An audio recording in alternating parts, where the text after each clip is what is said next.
ब्रह्मविद्या संप्रदाय चतुर्भो श्रीशेखो नमो महत्तो नमो नमः सर्वो प्रज्ञानना सत्यर्थो बुद्धिवा बुद्धिवा अस्मि देशपुराणानां आदयं करुणादयं नमामि शंकरं शंकरं शंकराचार्यं केशवं बादरायणं सूत्रभाष्यो वन्दे भगवन्तो वन्दे तं सच्चिदानन्दं विधिवैं महावेदान्तदारकं गुरुप्रणतोऽस्म्यहं सदाहं सम्प्रदायं गुरुं सच्चिदानन्दं सदाचार्यभाष्ये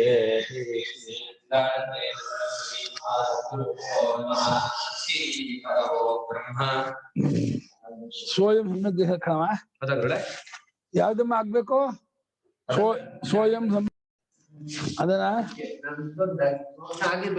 ಆಗಿರ್ಬೇಕಾ ಇಂದ್ರಿಯಾಣ್ಯನ್ಯೇ ಓಂ ಶ್ರೋತ್ರಾದೀಂದ್ರಿಯಾಣ್ಯನ್ಯೇ ಯಮಾಗ್ನಿಷುಜುಹ್ವತಿ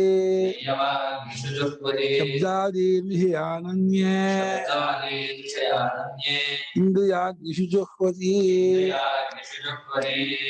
ಶ್ರೋತ್ರಾದೀಂದ್ರಿಯಾಣ್ಯನ್ಯೇ ಸಂಯಮಾಗ್ನಿಷುಜುಹ್ವತಿ ಶಬ್ದಾದೀನ್ ವಿಷಯಾನನ್ಯೇ ಇಂದ್ರಿಯಾಗ್ನಿಷುಜುಹ್ವತಿ ಶ್ರೋತ್ರಾದೀನ್ ಶ್ರೋತ್ರಾದೀನಿ ಇಂದ್ರಿಯಾಣಿ ಅನ್ಯೇ ಸಂಯಮಾಗ್ನಿಷು ಜುಹ್ವತಿ ಶಬ್ದಾದೀನ್ ವಿಷಯಾನ್ ಅನ್ಯೇ ಇಂದ್ರಿಯಾಗ್ನಿಷು ಜುಹ್ವತಿ ಶ್ರೋತ್ರಾದೀನಿ ಇಂದ್ರಿಯಾಣಿ ಕಿವಿಯೇ ಮುಂತಾದ ಇಂದ್ರಿಯಗಳು ಇಂದ್ರಿಯ ಆರಂಭವಾಗ ಕಿವಿಯಿಂದ ಯಾಕೆಂದ್ರೆ ಆಕಾಶ ಕಾರಣದಾನೆ ಪಂಚಭೂತಗಳ ಆಕಾಶ ಮೊದಲಾದ್ರಿಂದ ಅದರ ಕಾರ್ಯವಾದ ಕಿವಿ ಮೊದಲಾಗತ್ತೆ ಹಾಗಾಗಿ ಕಿವಿಯೇ ಮುಂತಾದ ಇಂದ್ರಿಯಗಳನ್ನ ಸಂಯಮಾಗ್ನಿ ಹೋಮ ಮಾಡ್ತಾರೆ ಅಂತ ಹೇಳಿದ್ರು ಸಂಯಮಾಗ್ನಿ ಹೋಮ ಮಾಡ್ತಾರೆ ಶಬ್ದ ಕರ್ತಾನು ಸಂಯಮ ಮಾಡುದು ಅನ್ನೋದೇ ಅಗ್ನಿ ಅದನ್ನ ಮಾಡ್ತಾ ಇರ್ತಾರೆ ಅಂದ್ರೆ ಶಾಸ್ತ್ರ ನಿಷಿದ್ಧವಾದ ಕ್ಷೇತ್ರದಲ್ಲಿ ಇಂದ್ರಿಯಗಳನ್ನು ಕಳಿಸೋದಿಲ್ಲ ಅದಷ್ಟೇ ಅರ್ಥ ಇನ್ನು ಅವರ್ಜನೀಯವಾದ ಬಿಡೋಕ್ಕಾಗದೇ ಅಷ್ಟರಲ್ಲಿಯೇ ಇಂದ್ರಿಯ ವ್ಯಾಪಾರ ಮಾಡ್ತಾ ಇರ್ತಾರೆ ಯಾಕಂದ್ರೆ ಇಂದ್ರಿಯ ಪೂರ್ತಿ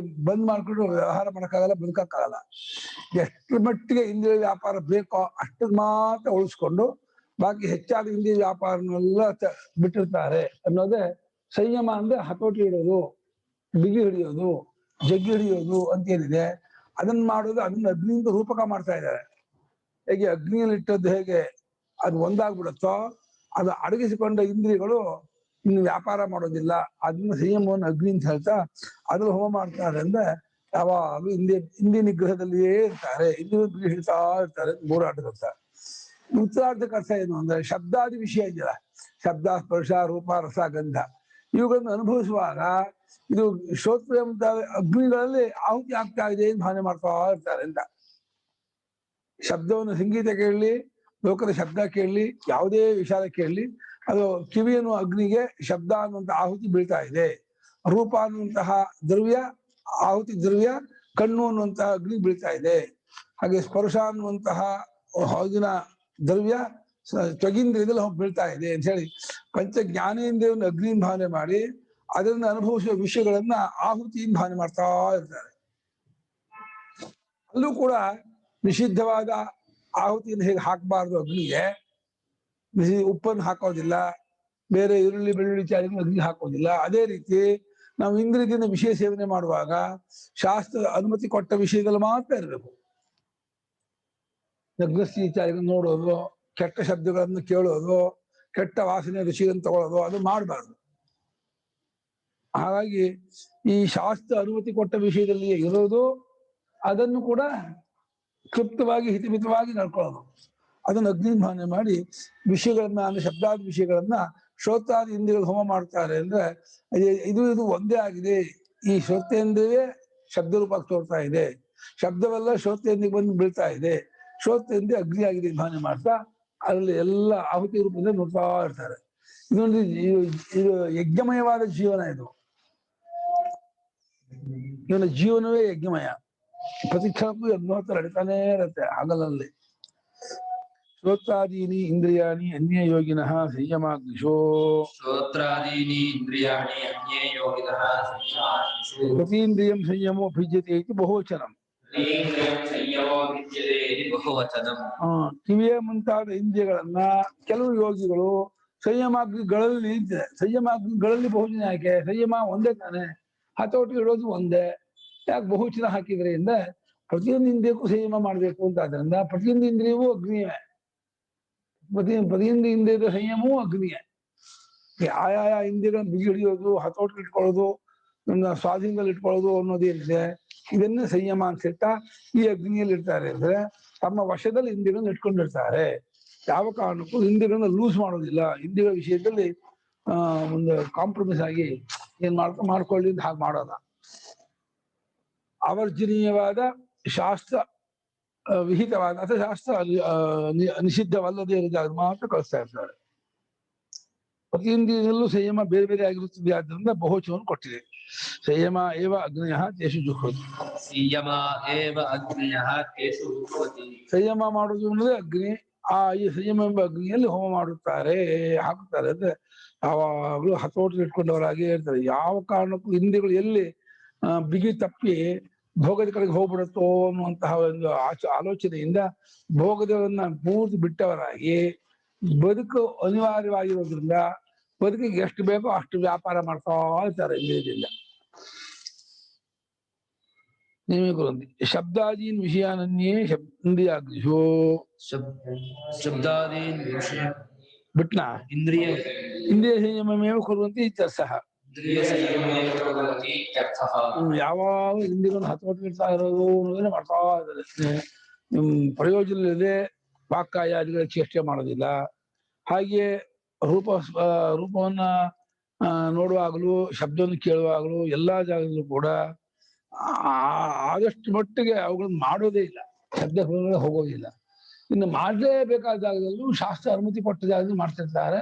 ಅದರಲ್ಲೂ ರಾಗದ್ವೇಷವನ್ನು ಬಿಟ್ಟು ಇಂದ್ರಿಯಗಳನ್ನು ವ್ಯಾಪಾರ ಮಾಡ್ತಾ ಇರ್ತಾರೆ. ರಾಗದ್ವೇಷವಿಲ್ಲದೆ ಇಂದ್ರಿಯ ವ್ಯಾಪಾರ ಮಾಡೋದು ಸಂಯಮಾಗ್ನಿಯಲ್ಲಿ ಅದು ತುಂಬಾ ಕಷ್ಟ. ಇಂದ್ರಿಯ ವ್ಯಾಪಾರದ ಒಂದೇ ಬರುತ್ತೆ.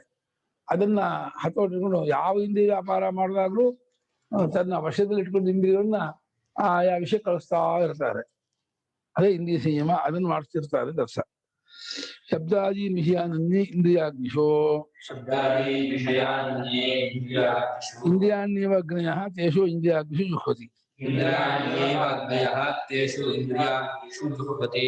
ಶಬ್ದವೇ ಮುಂತಾದ ವಿಷಯಗಳನ್ನ ಇಲ್ಲಿ ಕೆಲವು ಯೋಗಿಗಳು ಇಂದ್ರಿಯಾಗ್ನಿಯಲ್ಲಿ ಹೋಮ ಮಾಡುತ್ತಾರೆ. ಇಂದ್ರಿಯಾಗ್ನಿಗಳಲ್ಲಿ ಅಂದ್ರೆ ಇಂದ್ರಿಯಗಳೇ ಅಗ್ನಿಗಳು, ಆ ಅಗ್ನಿಗಳಲ್ಲಿ ಹೋಮ ಮಾಡುತ್ತಾರೆ. ಅಂದ್ರೆ ಅಲ್ಲೂ ಕೂಡ ಹೋಮ ಬುದ್ಧಿಯಿಂದ ಅವರು ಅನುಭವಿಸ್ತಾರೆ ಅರ್ಥ. ವಿಷಯವನ್ನು ಅನುಭವಿಸುವಾಗ ಇದೊಂದು ಯಜ್ಞ ನಡೀತಾ ಇದೆ, ಇದೊಂದು ಆಹುತಿ ಆಗ್ತಾ ಇದೆ, ಇದು ಹೋಮ ಬುದ್ಧಿಯಿಂದ ನೋಡ್ತಾ ಇದ್ದಾರೆ. ಆಹುತಿ ಹೋಮ ದ್ರವ್ಯ ಅಂತ ವಿಷಯಗಳು ನೋಡಿದ್ಮೇಲೆ ಇನ್ನು ವಿಷಯಗಳು ಚೆನ್ನಾಗಿಲ್ಲ ಭಾವನೆ ಮಾಡೋ ಕಾರಣ ಇಲ್ಲ. ಯಜ್ಞೇಶ್ವರನಿಗೆ ನಾವು ಹೋಮ ಮಾಡುವ ವಸ್ತು ಚೆನ್ನಾಗಿದೆ ನಾವು ಮಾಡೋ ಹಾಗಿಲ್ಲಪ್ಪ. ತುಪ್ಪ ತಗೊಂಡು ಹೋಮ ಮಾಡ್ತೀವಿ, ಚರೂಪ ರೋಡಾಶ ಹೋಮ ಮಾಡ್ತೀವಿ, ಶಾಸ್ತ್ರ ಮಾಡೋದು ಹಾಗೆ. ಚರೂಪ ರೋಡಾಶ ತುಪ್ಪವನ್ನು ಹೋಮ ಮಾಡುವ ಹಾಗೆ ಶಬ್ದ ಸ್ಪರ್ಶ ರೂಪಗಳನ್ನು ಇಂದ್ರಿಯಗಳು ಹೋಮ ಮಾಡ್ತಾರೆ. ಅಂದ್ರೆ ಅವು ಇಂದ್ರಿಯಕ್ಕೆ ಬಂದು ಬೀಳ್ತಾ ಇದೆ, ಅದರ ಸ್ವಭಾವ. ಇಂದ್ರಿಯಕ್ಕೂ ಅದು ವಿಷಯಕ್ಕೂ ಅವಿನಾಭಾವ ಸಂಬಂಧ ಇದೆ. ಇಲ್ಲಿ ಯಜ್ಞ ದೃಷ್ಟಿಯನ್ನು ಮಾಡ್ತೀನಿ ಅಂತ ಹೇಳಿ ಯಜ್ಞತ್ವ ಭಾವನೆ ಮಾಡ್ತಾ ಹೋಗ್ತಾರೆ. ಆ ಯಜ್ಞ ದೃಷ್ಟಿ ಮಾಡೋದ್ರಿಂದ ಇಂದ್ರಿಯ ದೋಷಗಳೆಲ್ಲ ತಪ್ಪೋಗ್ಬಿಡುತ್ತೆ, ರಾಗದ್ವೇಷಗಳೆಲ್ಲ ಬಿಟ್ಟು ಹೋಗುತ್ತೆ. ಇಂದ್ರಿಯಗಳು ವಿಷಯಗಳು ನಮ್ಮನ್ನು ಅವರ ವಶವನ್ನಾಗಿ ಮಾಡ್ಕೊಳ್ಳಲ್ಲ.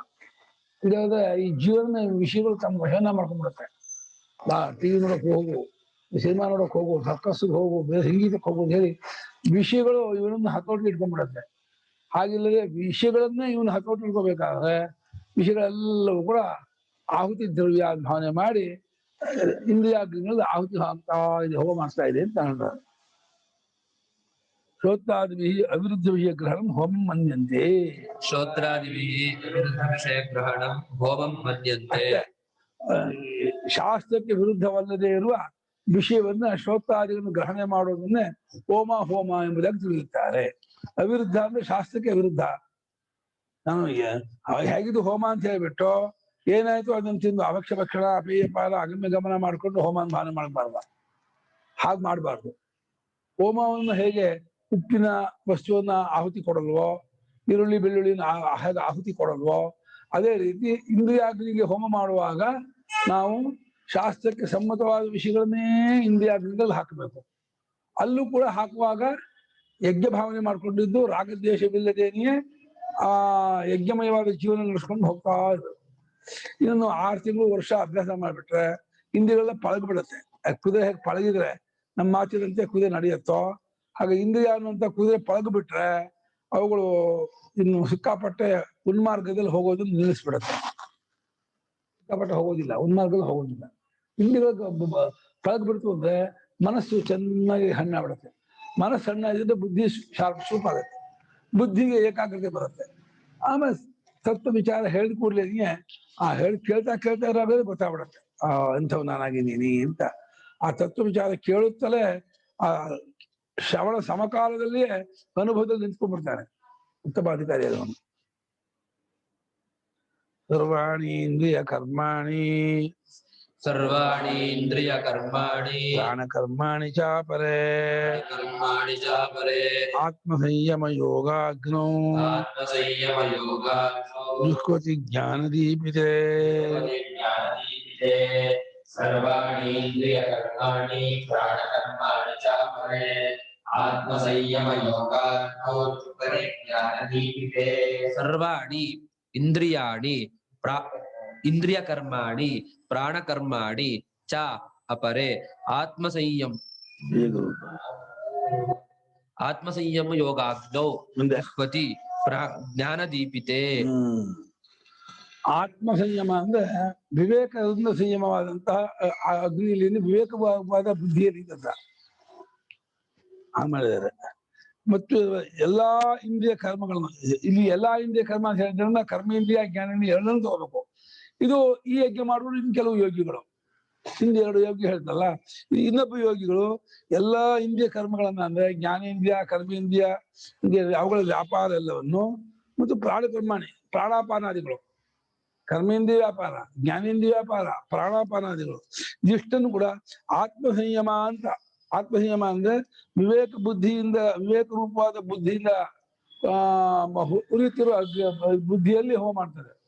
ವಿವೇಕ ರೂಪವಾದ ಅರಿವಿನಿಂದ ಕೂಡಿದ ಬುದ್ಧಿ ಎಂಬ ಅಗ್ನಿಯಲ್ಲಿ ಹೋಮ ಮಾಡ್ತಾರೆ ಅಂದ್ರೆ ಇದು ಬಾಧ್ಯ ಸಾಮಾನ ಅಧಿಕರಣ ಮಾಡಿದ್ದಾರೆ ಸ್ವಾಮಿಗಳು.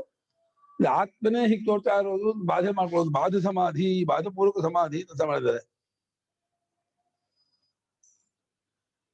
ಹಿಂದಿನ ಶ್ಲೋಕಗಳಲ್ಲಿ ಇಂದ್ರಿಯಗಳನ್ನ ಒಳಗೆ ಕೆಳೆದುಕೊಂಡು ಮನಸ್ಸನ್ನು ಏಕಾಗ್ರಗೊಳಿಸುವ ಯೋಗವನ್ನು ಹೇಳಿತ್ತು.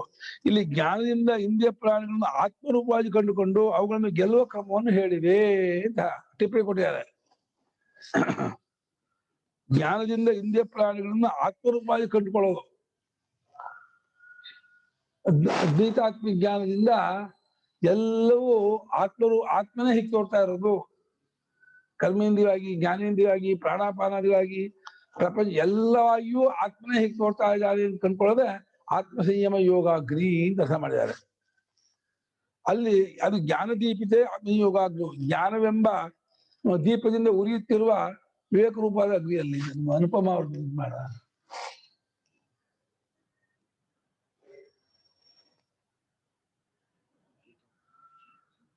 ಮ್ಯೂಟ್ ತಕೊಳ್ಳಿ. ಈ ಮುಂದೆ ಬಂದಿತ್ತಲ್ಲ ಗುರುಗಳೇ 26 ವರ್ಸ್ 26 ಮತ್ತೆ ಇದಕ್ಕೆ ಡಿಫ್ರೆನ್ಸ್ ಅಲ್ಲೂ ಇದೆ ಅಲ್ವಾ? ಕರ್ಮೇಂದ್ರಿಯ ಅಲ್ಲ ಜ್ಞಾನೇಂದ್ರಿಯ ಅಲ್ವಾ? ಅಲ್ಲಿ ಬರೀ ಈ ಆಗ್ತಾ ಇರೋ ವ್ಯಾಪಾರವನ್ನ ಅಗ್ನಿ ಹೋಮ ಭಾವನೆ ಮಾಡೋದಷ್ಟೇ. ಇಲ್ಲಿ ಆತ್ಮಜ್ಞಾನದಿಂದ ಬಾಧೆ ಮಾಡುದು, ತತ್ವಜ್ಞಾನ ಕಂಡ್ಕೊಂಡು ಆತ್ಮೀಯ ಬೇರೆ ಇಲ್ಲ ಅಂತ ತಿಳ್ಕೊಳ್ಳೋದು. ಅಲ್ಲಿ ತಿಳ್ಕೊಳ್ಳೋದೇನು ಇಲ್ಲ, ಅಲ್ಲಿ ಭಾವನೆ. ಈ ವಿಷಯಗಳು ಕಣ್ಣು ಇಂದ್ರಿಯಕ್ಕೆ ಬಂದು ಬೀಳ್ತಾ ಇದೆ, ಇಂದ್ರಿಯಗಳನ್ನೆಲ್ಲ ಎಲ್ಲೂ ಹೊರ ಕಡೆ ಕಳಿಸೋದಿಲ್ಲ, ಇಂದ್ರಿಯಗಳನ್ನು ಬಿಗಿ ಹಿಡ್ಕೊಳ್ತೀನಿ. ಸ್ವಲ್ಪ ಇದು ಕೆಳಮಟ್ಟದ ಅಧಿಕಾರಿ ಹೇಳಿದ್ದೆ ಹಿಂದಿನ 26 ಅಲ್ಲಿ. 27 ಜ್ಞಾನಿಗಳು ಮಾಡುವಂತಹ ಇದು ನಡವಳಿಕೆ. ಇದು ತತ್ವಜ್ಞಾನ ಒಳ್ಳೆದೇ ನೋಡ್ಬೇಕು, ಒಳ್ಳೆದೇ ಕೇಳ್ಬೇಕು ಅನ್ನೋದು 26 ಅಲ್ಲಿ. 27 ಅಲ್ಲಿ ಎಲ್ಲ ಆತ್ಮ ಅಂತ ತಿಳ್ಕೊಂಡು ಮಾಡ್ಬೇಕು ಅನ್ನೋದು. ಜ್ಞಾನದಿಂದ ಬಾಧೆ ಮಾಡ್ಕೊಂಡು ನೋಡುದು. ತತ್ವಜ್ಞಾನದಿಂದ ಪ್ರಪಂಚವನ್ನು, ದೇಹೇಂದ್ರಿಯಮನ ಬುದ್ಧಿಯನ್ನು ಬಾಧೆ ಮಾಡ್ಕೊಂಡು ಆತ್ಮ ಎಂಬ ಅಗ್ನಿಯಲ್ಲಿ ಎಲ್ಲವೂ ಬೀಳ್ತಾ ಇದೆ. ವಿವೇಕ ರೂಪವಾದಂತಹ ಆ ಬುದ್ಧಿಯಲ್ಲಿ, ವಿವೇಕ ರೂಪವಾದ ಆತ್ಮನ ಕಂಡುಕೊಳ್ಳುವ ರೂಪವಾದಂತಹ ಬುದ್ಧಿಯಲ್ಲಿ ಎಲ್ಲವನ್ನು ಬಾಧೆ ಮಾಡುದು. ಅಂದ್ರೆ ಯಾವುದು ಆತ್ಮನಿಂದ ಬೇರೆಯಾಗಿಲ್ಲ ಅಂತ ಕಂಡುಕೊಳ್ಳೋದು ಕೆಲಸ ಮಾಡಿದ್ದಾರೆ. ಆತ್ಮ ಸಂಯಮ ಯೋಗ ಅಗ್ನಿ 4 ಪದ. ಆತ್ಮ ಅಂದ್ರೆ ಅಂತಃಕರಣ, ಅದರ ಸಂಯಮ ಅಂದ್ರೆ ಅದನ್ನ ಆತ್ಮನಲ್ಲಿ ಅಡಗಿಸ್ಕೊಳ್ಳೋದು, ಅದರಲ್ಲಿ ಆತ್ಮ ಅದೇ ಯೋಗ, ಅದೇ ಆ ಜ್ಞಾನ ಪಡ್ಕೊಳ್ಳೋದೇ ಯೋಗ. ಆ ಯೋಗವನ್ನು ಅಗ್ನಿ ಮಾಡಿ ಅದು ವಿವೇಕದಿಂದ ಉರಿಯುತ್ತಿರುವ ಅಗ್ನಿ ಆದ್ದರಿಂದ ಆ ಅಗ್ನಿಯಲ್ಲಿ ಎಲ್ಲಾ ಕರ್ಮೇಂದ್ರಿಯ, ಜ್ಞಾನೇಂದ್ರಿಯ, ಪ್ರಾಣಾಪಾನ ಅಷ್ಟನ್ನು ಆತ್ಮನೇ ಇದೆಲ್ಲವೋ ಎಂಬುದಾಗಿ ಕಂಡುಕೊಳ್ಳೋದು. ಇದು ರಮಣ ಮಹರ್ಷಿಗಳು, ಪರಮಹಂಸರು, ಸ್ವಾಮಿಗಳು ಅಂತ ಕಂಡುಕೊಳ್ಳೋ ಜ್ಞಾನವನ್ನು ಹೇಳ್ತಿದ್ದಾರೆ. ಇದನ್ನು ಒಂದು ಆತ್ಮಜ್ಞಾನವನ್ನು ಯಜ್ಞ ಅಂತ ಹೇಳ್ತಾ ಇದೆ. ಇದು ಅಜ್ಞಾನಿಗಳು ಇದನ್ನು ಮಾಡಕ್ಕಾಗಲ್ಲ, ಅಜ್ಞಾನಿಗಳು ಈ ಯಜ್ಞ ಮಾಡಕ್ಕಾಗಲ್ಲ. ಇದು ತತ್ವಜ್ಞಾನ ಆದವನು ಮಾಡುವಂತಹ ಯಜ್ಞ ಇದು. ಹಾಗೆ ಹಿಂದಿನ ಶ್ಲೋಕದಲ್ಲಿ ಇಂದ್ರಿಯರನ್ನು ಒಳಗೆ ಕೆಳಕೊಂಡು ಮನಸ್ಸನ್ನು ಏಕಾಗ್ರಗೊಳಿಸುವ ಯೋಗವನ್ನು ಹೇಳಿತ್ತು. ಇಲ್ಲಿ ಜ್ಞಾನದಿಂದ, ಆತ್ಮಜ್ಞಾನದಿಂದ ಇಂದ್ರಿಯ ಪ್ರಾಣಗಳನ್ನು ಆತ್ಮರೂಪವಾಗಿ ಕಂಡುಕೊಂಡು ಅವುಗಳನ್ನು ಗೆಲ್ಲುವ ಕ್ರಮವನ್ನು ಹೇಳಿದೆ. ಇದು ಬಾಧಪೂರ್ವಕ ಸಮಾಧಿ.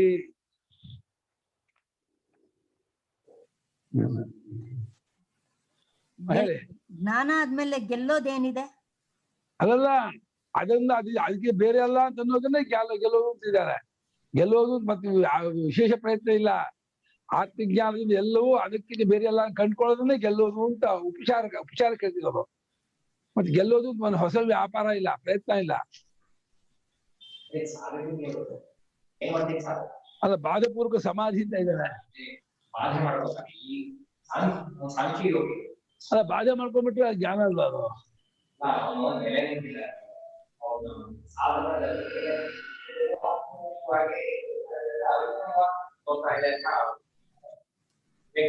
ಅಲ್ಲ, ಅದು ಭಾವನೆ ಆಗ್ಬಿಡುತ್ತೆ. ವಿವೇಕ ಅದು ಗೊತ್ತಾಗ್ಬೇಕು, ವಿವೇಕ ಅಂತ ಬರೋದು ಕೊಳಲಿ. ಈ ಹಿಂದಿನ 26ರಲ್ಲಿ ಸಾಧಕನಾದವನು ಹಿಮ್ಮೆಟ್ಟಿಸ್ಕೊತಾನೆ, ಇದರಿಂದ ಪ್ರಯತ್ನ ಪೂರ್ವಕವಾಗಿ ಇಂದ್ರಿಯಗಳನ್ನು ಹಿಮ್ಮೆಟ್ಟಿಸ್ಕೊತಾನೆ. ಅದ್ರಲ್ಲಿ ಪ್ರಯತ್ನ ಇರುತ್ತೆ. ಈ ಸಾಧಕಂಗೆ ಎಲ್ಲವೂ ಆತ್ಮರೂಪವಾಗಿ ನೋಡೋದೇ ಒಂದ್ ಪ್ರಯತ್ನ, ಆತ್ಮರೂಪವಾಗಿ ನೋಡ್ತಾ ಇರ್ತಾನೆ. ಇದು ಜ್ಞಾನಕ್ಕೆ ಪ್ರಯತ್ನ ಅಂದ್ರೆ ಜ್ಞಾನ ಆಗೋ ಪ್ರಯತ್ನ ಆಗ್ಬೋದು, ಜ್ಞಾನ ಆಗೋದಕ್ಕೇನೆ, ಜ್ಞಾನ ಮಾಡ್ಕೊಳ್ಳೋ ಪ್ರಯತ್ನ ಇದು. ಜ್ಞಾನ ಮಾಡ್ಕೊಳ್ಳೋದಕ್ಕೆ ಪ್ರಯತ್ನ ಇದು. ಇಲ್ಲಿ ಇವಾಗ ಬಾಧಪೂರ್ವಕ ಸಮಾಧಿ ಅಂತ ಇದ್ದಾರೆ. ಅದೇ ಒಳ್ಳೆ ಆ ಸ್ಥಿತಿ ಇದೆ ಬಂದ ಮೇಲೆ. ಗೀತೋಪನ್ಯಾಸ ನೋಡಿ ನೋಡೋಣ. ಗೀತೋಪನ್ಯಾಸದಲ್ಲಿ ಏನ್ ಬಿಡಿದೆ ನೋಡಿ ಮಾ. ಕಂಡುಕೊಂಡು ಅಂತ ಹೇಳ್ತಾ ಇದ್ದಾರೆ. ಕಂಡುಕೊಳ್ಳೋದು ಅನ್ಸೋದು ಪದಗಳು ಸ್ವಲ್ಪ ಭ್ರಾಂತಿ ಮಾಡುತ್ತೆ. ಅಂದ್ರೆ ಸಾಧಕನ್ನೇ ಹೇಳ್ತಾ ಇರೋದು ಇಲ್ಲಿ. ಇಲ್ಲಿ ಚೇಷ್ಟೆಗಳ ಪ್ರತಿಯೊಂದು ಅರಿವಾಗೆ ತೋರ್ತಾ ಇದೆ ಅಂತ ನೋಡ್ತಾ ಇರ್ತಾನೆ. ಪ್ರತಿಯೊಂದ್ರಲ್ಲೂ ಹಾಗೆ ನೋಡಕ್ಕೆ ಅನುಭವ ಆಗಿರ್ಬೇಕು. ನೋಡಕ್ಕೆ ಅನುಭವದ ಹಿನ್ನೆಲೆ ಇರುತ್ತೆ, ಇನ್ನು ತತ್ವದಲ್ಲಿ ನಿಷ್ಠೆ ಬಂದಿರಲ್ಲ.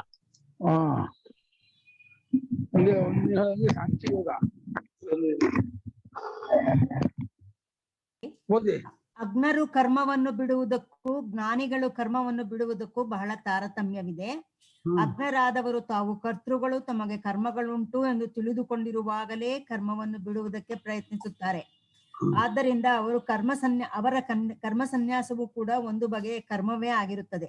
ಆದರೆ ಜ್ಞಾನಿಯು ಕರ್ಮಗಳು ಇವೆ ಎಂಬ ಬುದ್ಧಿಯನ್ನೇ ಬಿಡುತ್ತಾನೆ.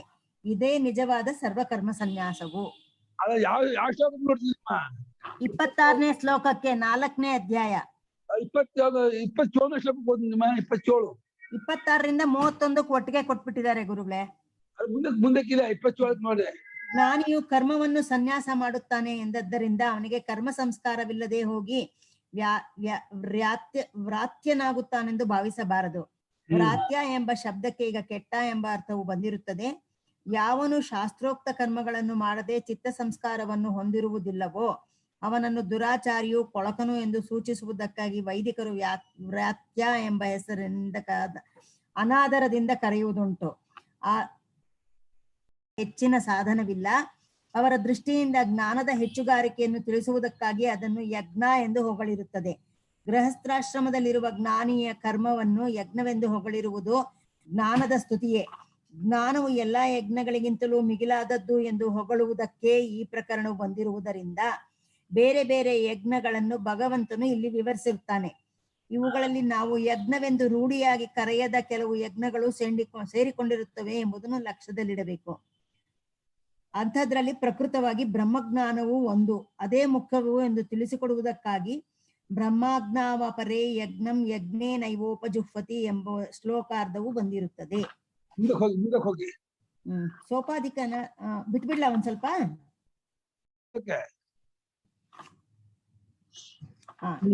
ಇಲ್ಲಿದೆ. ಇಂದ್ರಿಯ ಶಬ್ದವೇ ಮುಂತಾದ ಯುಕ್ತ ವಿಷಯಗಳನ್ನು ಇಂದ್ರಿಯಗಳಲ್ಲಿ ಹೋಮ ಮಾಡುವ ವಿಷಯ ಯಜ್ಞ. ಇಂದ್ರಿಯ ಕರ್ಮಗಳನ್ನು, ಪ್ರಾಣ ಕರ್ಮಗಳನ್ನು ಆತ್ಮನಲ್ಲಿ ಹಿಡಿದಿಟ್ಟುಕೊಳ್ಳುವ ಆತ್ಮಸಮ್ಮಯ ಯಜ್ಞ. ಈ ಯಜ್ಞವು ಆತ್ಮಸ್ವರೂಪವನ್ನು ಇಂದ್ರಿಯಗಳನ್ನು ವಿವೇಕ ಮಾಡಿಕೊಳ್ಳುವುದರಿಂದ ಮಾಡತಕ್ಕದ್ದು. ಕೆಲವರು ತಕ್ಕ ಸ್ಥಳಗಳಲ್ಲಿ ಪಾತ್ರರಾದವರಿಗೆ ದ್ರವ್ಯವನ್ನು ಕೊಡುವುದೆಂಬ ದ್ರವ್ಯ ಯಜ್ಞವನ್ನು ಮಾಡುವರು. ಅಷ್ಟೇ ಅಲ್ಲಿ ಕೊಟ್ಟಿರೋದು. ಆಮೇಲೆ ಕೃಷ್ಣ ಸಾಂದ್ರಾಯಣ ಅದೆಲ್ಲ ಕೊಟ್ಬಿಟ್ಟಿದ್ದಾರೆ. 25ನೇ ಶ್ಲೋಕದಲ್ಲಿ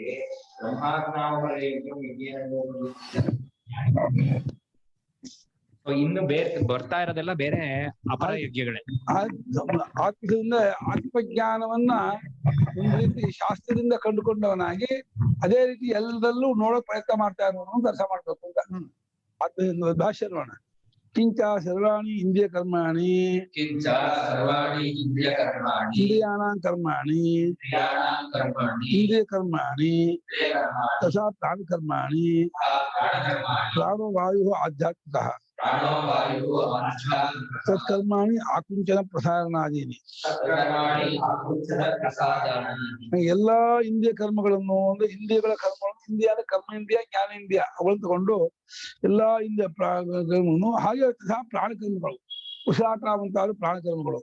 ಪ್ರಾಣ ಅಂದ್ರೆ ಇಲ್ಲಿ ವಾಯು ತಗೋಬೇಕು ಅಂದ್ರೆ ಭೌತಿಕವಾದ ವಾಯು ಅಧ್ಯಾತ್ಮವಾದ ಪ್ರಾಣವಾಗತ್ತೆ. ಅವನ ಕರ್ಮಗಳು ಅಂದ್ರೆ ಆಕುಂಚ ಉಸಿರು ಬಿಟ್ಟಾಗ ಹೊಟ್ಟೆ ಕುಗ್ಗತ್ತೆ, ಉಸಿರು ತಗೊಂಡಾಗ ಹೊಟ್ಟೆ ಉಬ್ಬತ್ತೆ. ಆಕುಂಚನ ಅಂದ್ರೆ ಕುಗ್ಗೋದು, ಪ್ರಸಾರಣ ಅಂದ್ರೆ ದಪ್ಪ ಆಗೋದು, ಹರಡ್ಕೊಳ್ಳೋದು. ಕುಗ್ಗೋದು ಹಿಗ್ಗೋದು ಕುಗ್ಗೋದು ಹಿಗ್ಗೋದು ಈ ರೀತಿ ಆಗಿರ್ತಕ್ಕಂತಹ ಒಂದು ಕರ್ಮ ಇದೆಯಲ್ಲ ಪ್ರಾಣಕರ್ಮ. ಈ ಕರ್ಮಗಳ ಎಲ್ಲವನ್ನು ತಾನುಚ ಅಪರೇ ಆತ್ಮಸಂಯಮ ಯೋಗಾಗ್ನೋ ಅವುಗಳೆಲ್ಲವನ್ನು ಕೆಲವರು ಅಂದ್ರೆ ಕೆಲವು ಯೋಗಿಗಳು ಆತ್ಮಸಂಯಮ ಎಂಬ ಯೋಗಾಗ್ನಿಯಲ್ಲಿ ಇದೆ. ಇವಾಗ ಅದಕ್ಕೆ ಸಬಿದ್ದಾರೆ. ಆತ್ಮಸಂಯಮ ಆತ್ಮಸಂಯಮ ಸೇವ ಯೋಗಾಗ್ನಿ ತಸ್ಮಿನ್ ಆತ್ಮಸಂಯಮ ಯೋಗಾಗ್ನೋ ಜುಹ್ವತಿ ಪ್ರಕ್ಷಿಪಂತಿ ಜ್ಞಾನದೀಪಿತೆ ಸ್ನೇಹೇನೇವ ಪ್ರದೀಪೆ ವಿವೇಕ ವಿಜ್ಞಾನೇನ ಉಜ್ವಲ ಭಾವಂ ಆಪಾದಿತೆ ಪ್ರವಿಲಾಪಯಂತಿ ಚರ್ಚಃ. ಏನು ಸ್ಪಷ್ಟ ಆಗಲ್ಲ. ಆತ್ಮಸಂಯಮ ಅಂದ್ರೆ ಆತ್ಮನಲ್ಲಿಯೇ ಅಡಗಿಸ್ಕೊಳ್ಳೋದು ಆತ್ಮಸಂಯಮ. ಸೇವ ಯೋಗಾಗ್ನಿ ಆತ್ಮನಲ್ಲಿ ಅಡಗಿಸ್ಕೊಳ್ಳೋದು ಆತ್ಮ ಒಂದ್ ಮಾಡ್ಕೊಳ್ಳೋದು ಏನಂದ್ರೆ ಯೋಗಾಗ್ನಿ. ಆ ಯೋಗಾಗ್ನಿಯಲ್ಲಿ ಆತ್ಮಸಂಯಮ ಯೋಗಾಗ್ನಿಯಲ್ಲಿ ಹಾಕುತ್ತಾರೆ, ಪ್ರಕ್ಷಿಪಂತಿಯನ್ನು ಹಾಕುತ್ತಾರೆ. ಜ್ಞಾನ ದೀಪಿದೆ ಅಂದೇನು? ಹೇಗೆ ಎಣ್ಣೆಯಿಂದ ಉರಿಯುತ್ತಿರುವ ದೀಪವೋ ವಿವೇಕ ಜ್ಞಾನದಿಂದ ಕೂಡಿದ್ದಾಗಿರ್ತಕ್ಕಂತಹ ಅದು ಅಗ್ನಿ, ವಿವೇಕ ಜ್ಞಾನವಾದ ಅಗ್ನಿ, ಆತ್ಮಜ್ಞಾನಯುತವಾಗಿರ್ತಕ್ಕಂತಹ ವಿವೇಕ ಜ್ಞಾನ. ಆ ವಿವೇಕ ಜ್ಞಾನದಿಂದ ಅದು ಉಜ್ವಲ ಭಾವವನ್ನು ಹೊಂದಲಾಗಿ ಅದನ್ನ ಪಡ್ಕೊಂಡದ್ದಾಗಿ ಅದರಲ್ಲಿ ಕರಗಿಸ್ಕೊಳ್ತಾರೆ, ಅದರಲ್ಲಿ ಒಂದು ಮಾಡ್ಕೊಳ್ತಾರೆ, ಅದನ್ನ ಬಾಧೆ ಮಾಡ್ಕೊಳ್ತಾರೆ. ಅದಿಲ್ಲ, ಆತ್ಮನೇ ಹೀಗೆ ತೋರ್ತಾ ಇರೋದು, ಆತ್ಮನೇ ನಿಜವಾಗಿರೋದು ಅಂತ ನಮ್ ಕೇಳೋ ಹೇಳಿದಾಗ ಇದನ್ನ ಪ್ರಯತ್ನ ಅಂತ ತಗೋಬಹುದು. ಅನುಭವಿ ಆದ ಜ್ಞಾನಿಗಳು ಹೀಗೆ ಕಾಣ್ಕೊಳ್ತಾರೆ ಮಾಡ್ಕೋಬಹುದು. ಜ್ಞಾನಿ ಆದ್ಮೇಲೆ ಹಾಗೆ ಇರ್ತಾರೆ. ಸಾಧಕರಾದವನು ಈ ಅಧ್ಯಾತ್ಮದ ಜ್ಞಾನದ ಒಂದು ಹಿನ್ನೆಲೆಯಿಂದ ಎಲ್ಲವನ್ನು ಬಾಧೆ ಮಾಡ್ತಾ ಹೋಗ್ತಾನೆ.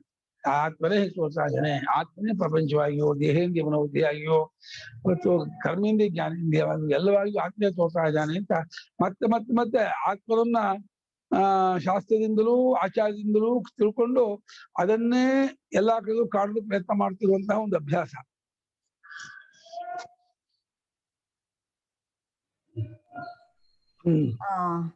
ಎಲ್ಲ ಪ್ರಯತ್ನಗಳು ಎಲ್ಲ ಸಾಧನೆಗಳು ಈ ನಾನು ಅನ್ನೋದನ್ನ ಅಳಿಸ್ಕೊಳಕ್ಕೆ ಆದ್ರಿಂದ ಇಂದ್ರಿಯಗಳು ವಿಷಯಗಳು ಎರಡು ಇದೆ ಅಂತ ಇಟ್ಕೊಂಡು ಇಂದ್ರಿಯದಲ್ಲಿ ವಿಷಯದಲ್ಲಿ ಇಂದ್ರಿಯ ಒಂದಕ್ಕೊಂದು ಹೋಮ ಆಗ್ತಾ ಇದೆ, ನನಗೆ ಅದು ಸಂಬಂಧಪಟ್ಟಿಲ್ಲ, ನಾನು ಅಸಂಗ ಅಂತ ಕಂಡ್ಕೊಳ್ಳೋದು ಮುಮುಕ್ಷುವಿನ ಹಂತ.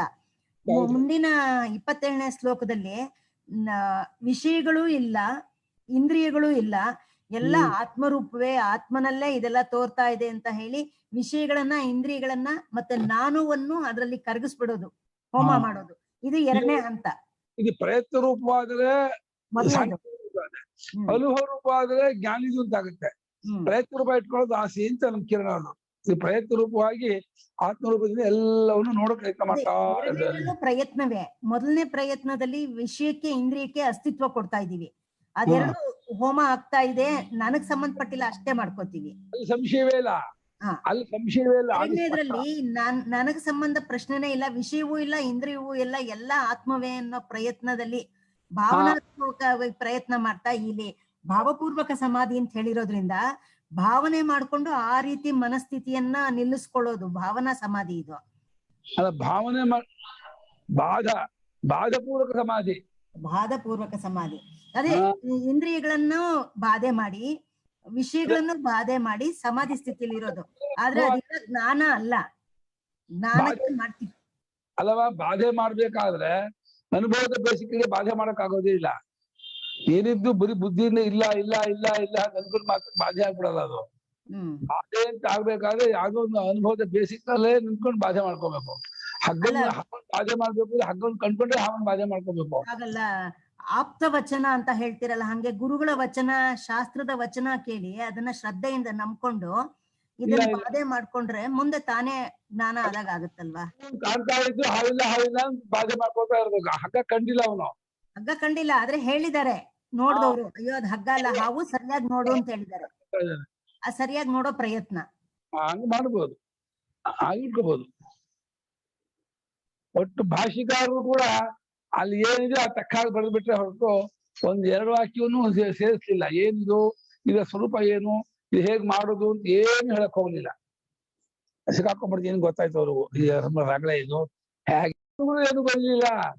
ಅಷ್ಟೆಲ್ಲ ವಿವರಣೆ ಕೊಡುವರು. ಈ ಶ್ಲೋಕದಲ್ಲಿ ಇಷ್ಟು ಸಂಶಯ ಬರುತ್ತೆ, ಈಗ ಆಗತ್ತೆ ಅಂತ ಗೊತ್ತಿದ್ದಾಗ ಈ ಟಿಪ್ಪಣಿ ನೋಡಿದ್ರೆ ಹಿಂದಿನ ಶ್ಲೋಕದಲ್ಲಿ ಇಂದ್ರಿಯಗಳನ್ನು ಒಳಕೆಳೆದು ಮನಸ್ಸನ್ನು ಏಕಾಗ್ರಗೊಳಿಸೋ ಯೋಗನ ಹೇಳಿದ್ರು. ಇಲ್ಲಿ ಜ್ಞಾನದಿಂದ ಇಂದ್ರಿಯ ಪ್ರಾಣಗಳನ್ನು ಆತ್ಮವಾಗಿ ಕಂಡುಕೊಂಡು ಅನ್ನೋ ಪದ ನೋಡಿದ್ರೆ ಈ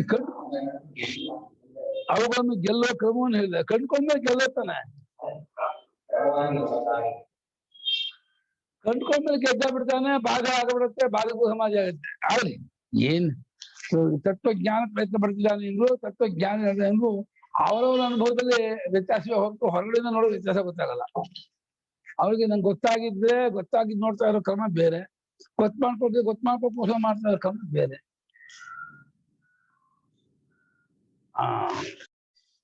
ದ್ರವ್ಯ ಯಜ್ಞ, ತಪೋ ಯಜ್ಞ, ಯೋಗ ಯಜ್ಞ ತಥಾ ಪರೇ.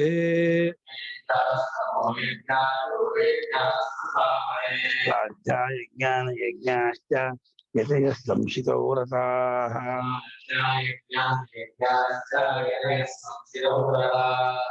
ದ್ರವ್ಯಯಜ್ಞಾಃ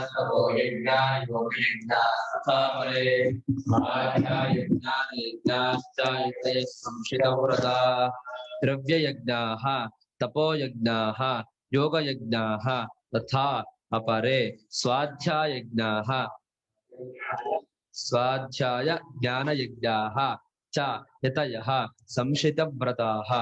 ಸಂಶಿತವ್ರತ ಅಂದ್ರೆ ತೀಕ್ಷ್ಣೀಕೃತವಾದ ವ್ರತವುಳ್ಳವರು ಅಂತ. ದ್ರವ್ಯಯಜ್ಞ ಅಂದ್ರೆ ಚರು ಪ್ರೋಢಾಶಾದಿಯಿಂದ ಅಗ್ನಿಲಿ ಹಾಕುವ ದ್ರವ್ಯಯಜ್ಞ. ತಪೋಯಜ್ಞ ಅಂದ್ರೆ ಇಂದ್ರಿಯಗಳನ್ನು ಗೆಲ್ಲುವ ರೂಪವಾಗಿರ್ತಕ್ಕ ಯಜ್ಞ ತಪಸ್ಸು, ಅದು ಸ್ವಾಧ್ಯಾಯ ತಪೋರೂಪದ ಯಜ್ಞ. ಕೃಷ್ಣಚಾಂದ್ರಾಯಣ ಇರ್ಬೋದು, ವೇದಾಧ್ಯಯನ ಮಾಡೋದಿರ್ಬೋದು. ಇನ್ನೊಂದು ಯೋಗ ಯಜ್ಞ ಅನ್ನೋದಕ್ಕೆ ಇದು ಮಾಡ್ಕೋಬೇಕು, ಅವಾಗ ಸಂಯಮ ಅಗ್ನಿ ಯೋಗ ಮಾಡೋದು. ಇದು 26ನೇ ಶ್ಲೋಕದಲ್ಲಿ ಹೇಳಂತಹ ಯೋಗ ಯಜ್ಞ. ಸ್ವಾಧ್ಯಾಯ ಜ್ಞಾನ ಯಜ್ಞ. ಸ್ವಾಧ್ಯಾಯ ಯಜ್ಞ ಜ್ಞಾನ ಯಜ್ಞ ಅಂದ್ರೆ ಅದು ಅರ್ಥ ಸಮೇತವಾಗಿ ಮಾಡೋದು, ಬರೀ ಅರ್ಥರಹಿತವಾಗಿ ಸ್ವಾಧ್ಯಾಯ ಮಾಡೋದು. ಎಲ್ಲಾ ಯಜ್ಞಗಳು ಯತಿಗಳು ನಡೆಸ್ತಾ ಇರ್ತಾರೆ. ಎಂಥ ಯತಿಗಳು? ಸಂಶಿತ ವ್ರತರು ಅಂದ್ರೆ ತೀಕ್ಷ್ಣೀಕೃತವಾದ ವ್ರತವುಳ್ಳವರು. ಅವರು ಬಹಳ ಶಾರ್ಪ್ ಆಗಿ ಮಾಡ್ಕೊಂಡಂತಹ ವ್ರತ ಅಂದ್ರೆ ಅಲ್ಲಿ ಕಾಂಪ್ರಮೈಸ್ ಆಗಲ್ಲ. ಅವರು ಯಾವ ಕಾರಣಕ್ಕೂ ತಮ್ಮ ಯಜ್ಞದಲ್ಲಿ ವಿಷಯದಲ್ಲಿ ಅಡ್ಜಸ್ಟ್ ಮಾಡ್ಕೋ, ಸ್ವಲ್ಪ ಇವತ್ತೊಂದ್ ದಿವಸ ಬಿಟ್ಕೊಂಡ್ಬಿಡು, ಇವತ್ತು ಸ್ವಲ್ಪ ಕಮ್ಮಿ ಮಾಡು, ನಮ್ಮನ್ನ ಫಂಕ್ಷನ್ಗೆ ಬಾ, ಇನ್ನೊಂದಕ್ಕೆ ಬಾ, ಇನ್ನೊಂದು ಮಾಡ್ಕೋ ಅದರಲ್ಲಿಲ್ಲ. ಅವರು ಅವ್ರ ಯಜ್ಞಕ್ಕೆ ಬಹಳ ಪ್ರಾಮುಖ್ಯತೆ ಕೊಟ್ಟು ಅದರಲ್ಲಿಯೇ ಮುಳುಗಿದವರಾಗಿದ್ದು, ಅದನ್ನ ತೀಕ್ಷ್ಣೀಕೃತವಾಗಿ ಮಾಡ್ಕೊಂಡಂತ ಸಂಸ್ಕಾರ ಉಳ್ಳವರಾಗಿ ಅದರಲ್ಲಿಯೇ ಯಾವಾಗಲೂ ಕ್ಯಾರಿ ಮಾಡ್ತಿರ್ತಾರೆ. ನಮ್ಮ ವ್ರತ ಅನುಷ್ಠಾನ ನಿಯಮ ಏನಿದೆ ಅದ್ರಲ್ಲಿ ಯಾವ ಕಾರಣಕ್ಕೂ ಅಡ್ಜಸ್ಟ್ಮೆಂಟ್ ಮಾಡಲ್ಲ ಅವರು. ಅದೇ ಸಂಶಿತ ವ್ರತಗಳು ಸ್ವೀಕೃತವಾದ ವ್ರತವುಳ್ಳವರು ಅಂದ್ರೆ ಅದನ್ನ ಚೆನ್ನಾಗಿ ಮಾಡ್ತಾರೆ. ಹಾಗಾಗಿ ಅವರು ಯಾವ ಫಂಕ್ಷನ್ಗೂ ಹೋಗಕ್ ಇಷ್ಟಪಡಲ್ಲ. ಮದುವೆ, ಮುಂಜಿ, ಶಾಂತಿ, ತೊಷ್ಟೆ, ಪೋಷ್ಟೆ, ಕಲಾಪ ಏನೇ ಮಾಡಿದ್ರು ಇವಾಗ ಮಾಡ್ಕೊಡ್ರಪ್ಪ, ನಂಗೆ ಅದಕ್ಕೆ ಸಂಬಂಧ ನನಗೆ ಬರಲ್ಲ, ನಮ್ಮನ್ನ ಬಿಟ್ಬಿಡಿ ಅಂದ್ಬಿಡ್ತಾರೆ. ಅದನ್ನೇ ಯಜ್ಞವಾಗಿ ನಿಜನ ಸರ್ವಾಣಿ ಕರ್ಮ ಸರ್ವಾಣಿ ಇಂದ್ರಿಯ ಕರ್ಮಾಣಿ ಆಯ್ತಲ್ಲ. ಅದು ದ್ರವ್ಯಯಜ್ಞ ದ್ರವ್ಯಯಜ್ಞ ತೀರ್ಥೇಶು ದ್ರವ್ಯ ವಿನಿಯೋಗಂ ಯಜ್ಞ ಬುದ್ಧಿಯ ಕುರುವಂತೆ ಏಕೆ ದ್ರವ್ಯಯಜ್ಞ.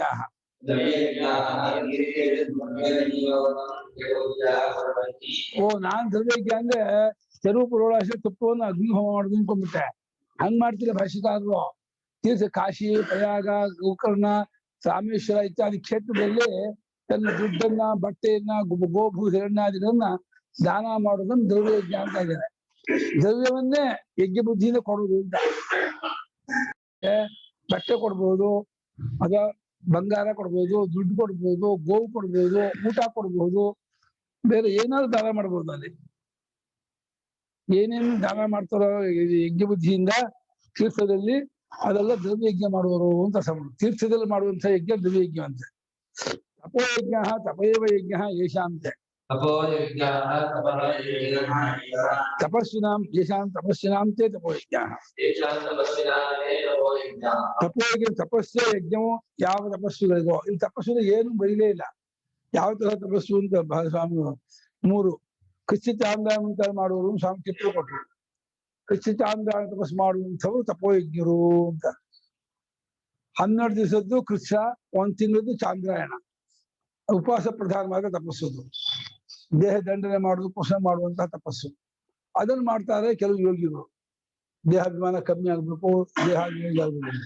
ಯಾಕೆ ಹೋಗಪ್ಪ ಏನ ಪ್ರತ್ಯಾಹಾರಾದಿ ಲಕ್ಷಣ ಯೋಗ ಯಜ್ಞ ಯೇಷ ಅಂತ ಯೋಗ ಯಜ್ಞ.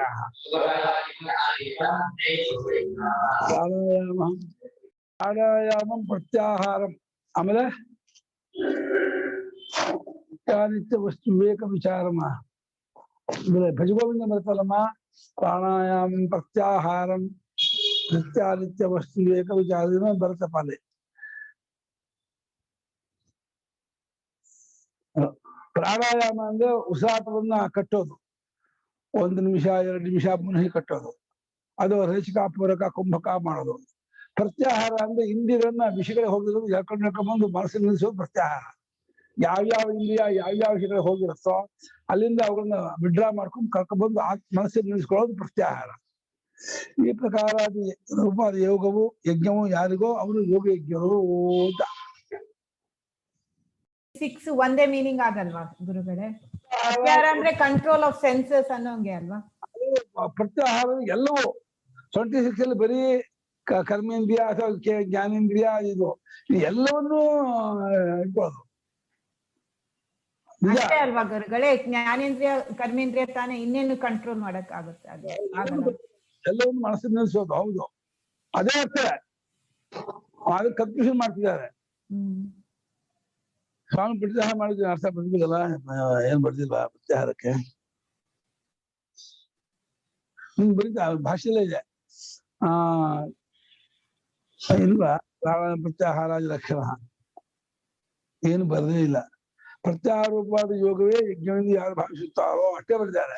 ಧ್ಯಾನ ಧಾರಣ ಸಮಾಧಿ ಅಂತ ಹೇಳಿದ್ದಾರೆ ಕೆಳಗಡೆ. 4ನೇ ಟಿಪ್ಪಣಿ ನೋಡಿ, 3ನೇದು ಆದಿ ಶಬ್ದ ತಗೊಳ್ಳೋದು ಅಂತ. ಮುಂತಾದ ರೂಪದಾನಕ್ಕೆ ಮುಂತಾದ ಹೋಳಿ ಧ್ಯಾನ ಮಾಡಿ. ಪ್ರತ್ಯಾಹಾರ ಅಂದ್ರೆ ಅವು ಆಯಾಯ ಇಂದಿರನ್ನ ಹೊರಗಡೆ ಹೋಗಿದ್ದನ್ನು ಮತ್ತೆ ಜಲ್ಕೊಂಡ್ ತಿರುಗಿಸೋದು ಅಂತ. 26 ಅದೇ ಆಯ್ತು. ಹೌದು, ಆಲ್ಮೋಸ್ಟ್ ಅದೇ ಬರುತ್ತೆ. ಒಂದೇ ಆಯ್ತು. ಅಪರೇ ಸ್ವಾಧ್ಯಾಯ ಜ್ಞಾನ ಯಜ್ಞಾಶ್ಚ. ಸ್ವಾಧ್ಯಾಯ ಯಥಾವಿಧಿ ಹೃಗಾದ್ಯಭ್ಯಾಸಃ ಯಜ್ಞ ಯೇಷಾಂತೆ ಸ್ವಾಧ್ಯಾಯ ಯಜ್ಞ. ಜ್ಞಾನ ಯಜ್ಞರು ಅಂದ್ರೆ ಸ್ವಾಧ್ಯಾಯ ಅಂದ್ರೆ ಶಾಸ್ತ್ರೋಕ್ತ ಕ್ರಮದಲ್ಲಿ ಋಕ್ಕು ಯಜಸ್ಸು ಸಾಮ ಇವುಗಳನ್ನ ಅಭ್ಯಾಸ ಮಾಡೋದು. ಹಾಗೆ ಅದೇ ಯಜ್ಞ ಯಾರಿಗೂ ಅವರು ಸ್ವಾಧ್ಯಾಯ ಯಜ್ಞರು. ಜ್ಞಾನ ಯಜ್ಞರು ಅಂದ್ರೆ ಜ್ಞಾನಂ ಶಾಸ್ತ್ರಾರ್ಥ ಪರಿಜ್ಞಾನಂ ಯಜ್ಞ ಯೇಷಾಂತೆ ಜ್ಞಾನ ಯಜ್ಞ.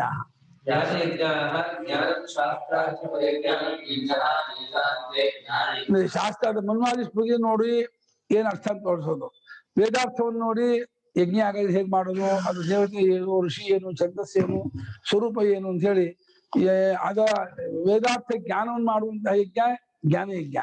ಬರೀ ವೇದವನ್ನು ಸುಮ್ಮನೆ ರಿಪೀಟ್ ಮಾಡ್ತಾ ಇರೋದು ಸ್ವಾಧ್ಯಾಯ ಯಜ್ಞ. ಅರ್ಥ ಪ್ರಧಾನವಾಗಿ ಮಾಡೋದು ಜ್ಞಾನ ಯಜ್ಞ. ಅರ್ಥವಿಲ್ಲದೇನೆ ರಿಪೀಟ್ ಮಾಡೋದು ಸ್ವಾಧ್ಯಾಯ ಯಜ್ಞ. ಏನ್ ಮಾಡಿದ್ದಾರೆ? ಎನ್ನ ಪ್ರತ್ಯಾಹಾರ ಸರಿ ಪ್ರತ್ಯಾಹಾರ ಇದಕ್ಕೆ ಮಾಡಿದ್ದಾರೆ ಆತ್ಮಸಂಯಮ ಯೋಗ ಅದಕ್ಕೆ ಯಾರು ಇವರು ಗಂಭೀರ ಅಂದ್ರು ಬರ್ದಿಲ್ಲ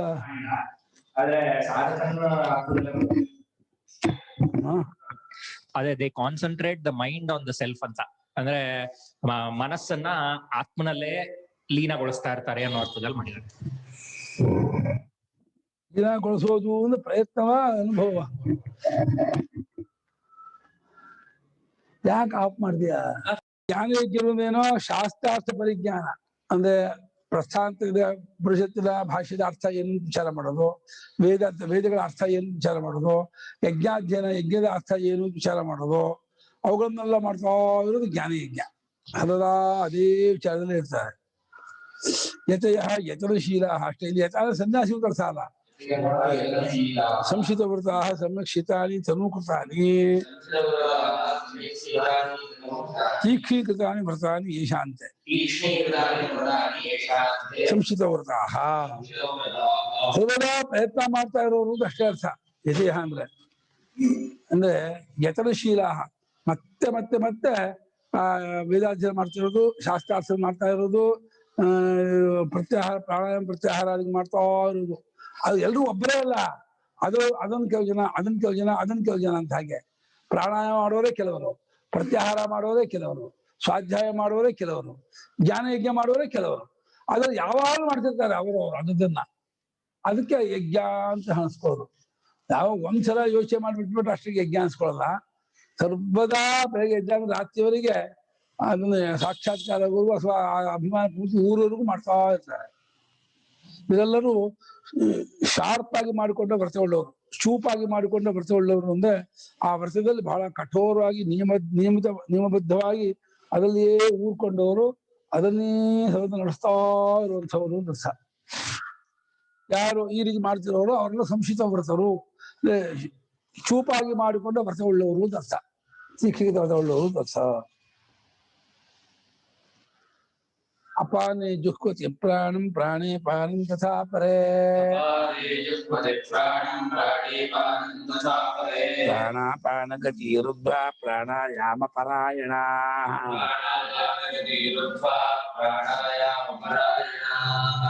ಅಪಾನೆ ಜುಹ್ವತಿ ಪ್ರಾಣಂ ಪ್ರಾಣೇ ಪಾನಂ ತಥಾ ಪರೇ. ಪ್ರಾಣಾಪಾನಗತಿ ರುದ್ಧ ಪ್ರಾಣಾಯಾಮ ಪರಾಯಣ. ಅಪಾನೆ ಜುಹ್ವತಿ ಪ್ರಾಣಂ ಪ್ರಾಣೇ ಅಪಾನಂ ತಥಾ ಅಪರೇ. ಪ್ರಾಣಾಪಾನಗತಿ ರುದ್ಧ್ವಾ ಪ್ರಾಣಾಯಾಮ ಪರಾಯಣಾಃ. ಅಪರೇ ಕೆಲವರು ಅಪಾನದಲ್ಲಿಂದ ಉಸಿರು ಬಿಡೋದು, ತಗೊಳ್ಳೋದು, ಅಪಾನ ತಗೊಳ್ಳೋದು. ತಗೊಳ್ಳೋದಲ್ಲಿ ಪ್ರಾಣವನ್ನ ಅಂದ್ರೆ ಪೂರಕ ಮಾಡ್ಕೊಳ್ತಾರೆ, ಕಟ್ಬಿಡ್ತಾರೆ. ಉಸಿರು ತಗೊಳ್ತಾರೆ, ಉಸಿರು ಬಿಡೋದೇ ಇಲ್ಲ. ಇನ್ನು ಪ್ರಾಣ ಅಪಾನ ಅಂದ್ರೆ ರೇಚಕದಲ್ಲಿ ಪೂರ್ತಿ ಉಸಿರು ಖಾಲಿ ಮಾಡ್ತಾರೆ, ಹಪ್ಪ ಮಾಡ್ತಾರೆ. ತುಂಬಿಕೊಂಡು ಉಸಿರು ಕಟ್ಟೋದು, ಉಸಿರನ್ನೆಲ್ಲ ಬಿಟ್ಟು ಉಸಿರು ಕಟ್ಟೋದು ಅದು ಕಷ್ಟ. ಉಸಿರು ತುಂಬಿಕೊಂಡು ಕಟ್ಟೋ ಸುಲಭ, ಉಸಿರನ್ನೆಲ್ಲ ಬಿಟ್ಟು ಉಸಿರು ಕಟ್ಟೋದು ಇದೆಯಲ್ಲ ಬಹಳ ಕಷ್ಟ. ಅದು ಒಂದು ರೇಚಕ, ಒಂದು ಪೂರಕ. ಬಿಟ್ಟು ಕಟ್ಟೋದು ರೇಚಕ, ತುಂಬಿಕೊಂಡು ಕಟ್ಟೋದು ಪೂರಕ. ಇನ್ನು ಕುಂಭಕ ಅದು ಬಿಡೋದು ಇಲ್ಲ, ಹಾಗೆ ನಿಲ್ಸ್ಕೊಂಡ್ಬಿಡ್ತಾರೆ. ರೇಚಕ, ಪೂರಕ, ಕುಂಭಕ. ಪೂರಕನ ತುಂಬೋದು, ರೇಚಕನ ಖಾಲಿ ಮಾಡೋದು. ಎರಡೂ ಅಲ್ಲ. ಕುಂಭಕ ಅಂದ್ರೆ ತುಂಬ್ಕೊಂಡು ಬಿಡೋದು. ಇದೆಲ್ಲ ಆ ಯೋಗಿ ಹೇಳ್ತಾರೆ, ಕೇಳ್ಕೋಬೇಕು. ಅದು ಪಾತಂಜಲಿ ಯೋಗದಿಂದ ವಿಶೇಷವಾಗಿ ಬೆಳೆಸಿರ್ತಾರೆ. ಅವರಿಂದ ಹೇಗೆ ಇಲ್ಲ ಹೇಗೆ ಮಾಡ್ಬೋದು. ಇಲ್ಲ ಪ್ರಾಣಾಯಾಮದಲ್ಲಿ ನಮ್ಮೊಬ್ರು ಹೇಳಿದ್ರು, ಪರಿಚಯದವರು, ಹುಚ್ಚೆಲ್ಲ ಹಿಡಿದಿರ್ತದೆ ಸರಿಯಾಗಿ ಮಾಡದೆ ಹೋದ್ರೆ. ಹುಚ್ಚು ಬಿಡುತ್ತದೆ. ಆ ತಲೆ ಇದೆಲ್ಲ ಸೆಲ್ಸ್ಗಳು, ನರಗಳು, ನರಮಂಡಲಗಳು ಎಲ್ಲೆಲ್ಲಿಗೋ ಕಲೆಕ್ಟ್ ಆಗ್ಬಿಟ್ಟು ಹುಚ್ಚು ಬಿಡುತ್ತಂತೆ ಸರಿಯಾಗಿ ಮಾಡದೆ ಹೋದ್ರೆ. ಹಂಗೆ ಸರಿಯಾಗಿ ತಿಳ್ಕೊಂಡೇ ಮಾಡ್ಬೇಕು ಪ್ರಾಣಾಯಾಮ. ನಂದೆ ಪ್ರಾಣಾಯಾಮ ಮಾಡಿದ್ರೆ ಹುಚ್ಚು ಬೇರೆ ಹಿಡಿಸ್ಕೋಬೇಕಾ ಅಂತಂದೆ. ಹುಚ್ಚು ಹಿಡಿಸ್ಕೋಬಾರ್ದು ಮಾಡ್ಬೇಕು. ಇಲ್ಲ, ಕರೆಕ್ಟ್ ತಿಳ್ಕೊಂಡು ಮಾಡ್ಬೇಕು. ಸರಿಯಾಗಿ ತಿಳ್ಕೊಂಡು ಮಾಡಿದ್ರೆ ಬಹಳ ಪ್ರಯೋಜನ ಇದೆ. ಆರೋಗ್ಯ ಪ್ರಾಣಾಯಾಮದಲ್ಲ, ಕುಂಡಲಿನಿ ಮಾಡಿದ್ರೆ ಹೆಚ್ಚು ಕಮ್ಮಿ ಆದ್ರೆ ಹುಚ್ಚು ಹಿಡಿಯತ್ತೆ, ಪ್ರಾಣ ಹೋಗುತ್ತೆ, ಏನೋ ಆಗ್ಬೋದು. ಹೌದಾ? ನಾನ್ ನೋಡಿದೀನಿ ಒಬ್ರಿಗೆ ಕುಂಡಲಿನಿ ಮಾಡಿ ಅನಾಹತ ತನಕ ಬಂದು ವಾಪಸ್ ಹೋಯ್ತು ಅಂತ ಹೇಳಿ ಅವ್ರಿಗೆ ಸುಮಾರು 3 ವರ್ಷ ಅವ್ರು ಮನುಷ್ಯರಾಗೆ ಇರ್ಲಿಲ್ಲ. ಆಮೇಲೆ ಸರಿ ಹೋಯ್ತು. ಕೆಲವ್ರಿಗೆ ಸರಿ ಹೋಗುತ್ತೆ, ಕೆಲವ್ರಿಗೆ ಪ್ರಾಣನೇ ಹೋಗ್ಬಿಡುತ್ತೆ.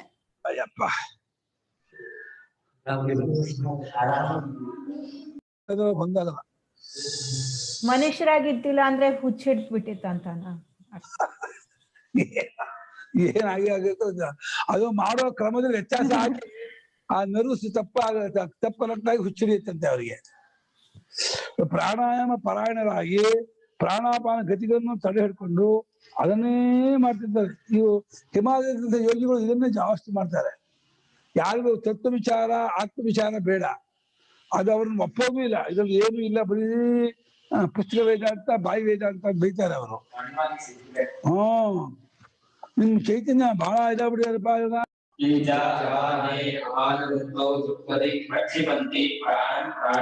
ಪೂರಕಾಖ್ಯಂ ಪ್ರಾಣಾಯಾಮಂ ಕುರ್ವಂತಿ ಚರ್ಸಃ. ಅಪಾನದಲ್ಲಿ ಅಪಾನ ವೃತ್ತಿಯಲ್ಲಿ ಪ್ರಾಣವನ್ನ ಹಾಕ್ತಾರೆ ಅಂದ್ರೆ ಪೂರ್ತಿ ಗಾಳಿ ತುಂಬ್ಕೊಂಡ್ಬಿಡ್ತಾರೆ. ತುಂಬ್ಕೊಂಡ್ಬಿಟ್ಟು ಬಿಡೋದೇ ಇಲ್ಲ. 30 ಸೆಕೆಂಡು 40 ಸೆಕೆಂಡು 1 ನಿಮಿಷ 1.5 ನಿಮಿಷ 2 ನಿಮಿಷ ಅಂತ ಹೀಗೆ ಪ್ರಾಕ್ಟೀಸ್ ಮಾಡಿ. ದುರ್ಯೋಧನ ಆ ಕೊದಲು ಮುಳ್ಕೊಂಡಿದ್ನಲ್ಲ, ಆ ಕುಂಭಕ ಪ್ರಾಣಾಯಾಮದ ಬಲದಿಂದ ದಿನಗಟ್ಟಲೆ ಮುಳ್ಬಿಡ್ತಾರಂತೆ ನೀರೊಳಗೆ. ಅವ್ರಿಗೆ ಏನು ಆಗೋದೇ ಇಲ್ಲಂತೆ, ಅಷ್ಟು ಮಟ್ಟಿಗೆ ಮಾಡ್ಕೊಂಡ್ಬಿಡ್ತಾರೆ. ಕುಂಭಕ ಎಂಬ ಹೆಸರಿನ ಪ್ರಾಣಾಯಾಮ ಮಾಡ್ತಾ ಇರ್ತಾರೆ. ಪ್ರಾಣ ಅಪಾನಂ ತಥಾ ಅಪರೇ ಜುಹ್ವತಿ. ಇನ್ ಕೆಲವರು ಪ್ರಾಣದಲ್ಲಿ ಅಪಾನನ ಹೋಮ ಮಾಡ್ತಾರಂತೆ. ಹಾಗಂದ್ರೆ ಏನು? ರೇಚಕಾಖ್ಯಂ ಪ್ರಾಣಾಯಾಮ ಕುರ್ವತಿ ಚರ್ಸಃ. ರೇಚಕ ಅಂದ್ರೆ ಖಾಲಿ ಮಾಡೋದು. ಅಷ್ಟು ಉಸಿರನ್ನು ಬಿಟ್ಬಿಟ್ಟು ಆಮೇಲೆ ಉಸಿರು ಕಟ್ಟೋದು, ಪೂರ್ತಿ ಬಿಟ್ಬಿಟ್ಟು ಕಟ್ಟೋದು. ಅದು ಕೂಡ 10 ಸೆಕೆಂಡು 20 30 ಹೆಚ್ಚು ಹೋಗ್ತಾರೆ. ದಿನ ಮಾಡಿ ಮಾಡಿ ಮಾಡಿ ಮಾಡಿ ಅದನ್ನ 5 ಸೆಕೆಂಡ್ ಹೆಚ್ಚು ತುಂಬಾ ಮಕ್ಕಳು ಹೋಗ್ತಾರೆ.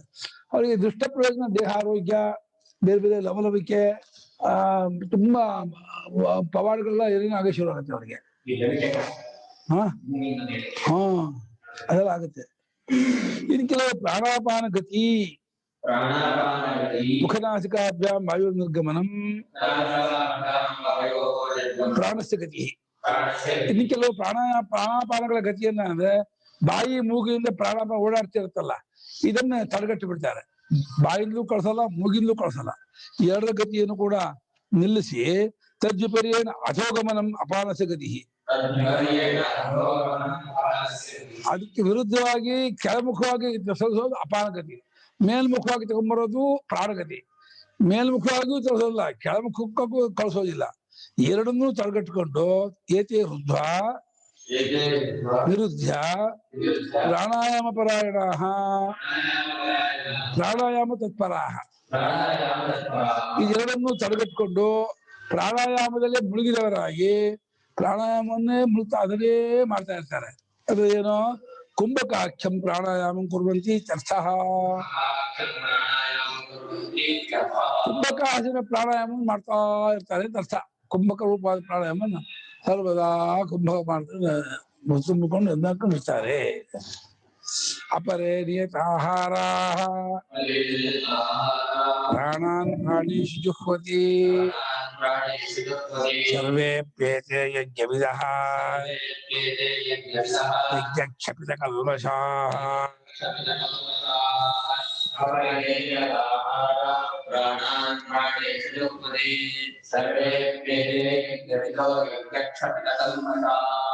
ಅಪರೇ ನಿಯತಾಹಾರಾಃ ಪ್ರಾಣಾನ್ ಪ್ರಾಣೇಷು ಜುಹ್ವತಿ ಸರ್ವೇ ಅಪಿ ಏತೆ ಯಜ್ಞವಿದಃ ಯಜ್ಞಕ್ಷಪಿತ ಕಲ್ಮಷಾಃ. ಇನ್ನು ಕೆಲವರು ನಿಯತ ಬಹಳ ತಪ್ಪಾದ ಆಹಾರ, ಅರ್ಧಂ ಸವ್ಯಂಜನ ಅನ್ನಿಗೆ ಅರ್ಧ ಹೊಟ್ಟೆ ಊಟ ಮಾಡೋದು, ಇನ್ನು ಕಾಲು ಭಾಗ ನೀರು ತುಂಬೋದು, ಇನ್ನು ಗಾಳಿ ಸಂಚಾರ ಬಿಟ್ಬಿಡೋದು, ಊಟ ಮಾಡೋದೇ ಇಲ್ಲ. ಅದು ಭವಿಷ್ಯಾನ್ವನ್ನೇ ಬಹಳ ಶಾಸ್ತ್ರಸಮ್ಮತವಾದ ಅಷ್ಟೇ ಆಹಾರ ಮಾಡ್ಕೊಂಡಿರ್ತಾರೆ. ಹಾಗೆ ಮಾಡ್ಕೊಂಡು ಪ್ರಾಣಗಳಲ್ಲಿ ಅಂದ್ರೆ ಪ್ರಾಣವನ್ನು ಅಪಾನದಲ್ಲಿ, ಅಪಾನವನ್ನು ವ್ಯಾನದಲ್ಲಿ, ವ್ಯಾನವನ್ನು ಉದಾನದಲ್ಲಿ, ಉದಾನವನ್ನು ಸಮಾನದಲ್ಲಿ, ಈ ರೀತಿ ಪ್ರಾಣಾಪಾನಗಳನ್ನು ಒಂದೊಂದೇ ಹೋಮ ಮಾಡೋದು ಮಾಡ್ತಾ ಇರ್ತಾರೆ. ಪ್ರಾಣಾನ್ ಪ್ರಾಣೇಶು ಅಂದ್ರೆ ಪ್ರಾಣಾಪಾನಾದಿಗಳನ್ನ ವ್ಯಾನೋದಾನಾದಿಗಳು ಹೋಮ ಮಾಡೋದು. ಹೋಮ ಮಾಡುವುದು ಅಂದ್ರೆ ಅದಕ್ಕಿಂತ ಬೇರೆಯಾಗಿಲ್ಲ ಅಂತ ಆ ವೃತ್ತಿಲಿ ಇದನ್ನ ಅಡಗಿಸೋದು ಏನೋ ಮಾಡ್ತಿರ್ತಾರೆ. ವೃತ್ತಿನ ಅಡಗಿಸೋದು ಪ್ರಯತ್ನ ಇದು.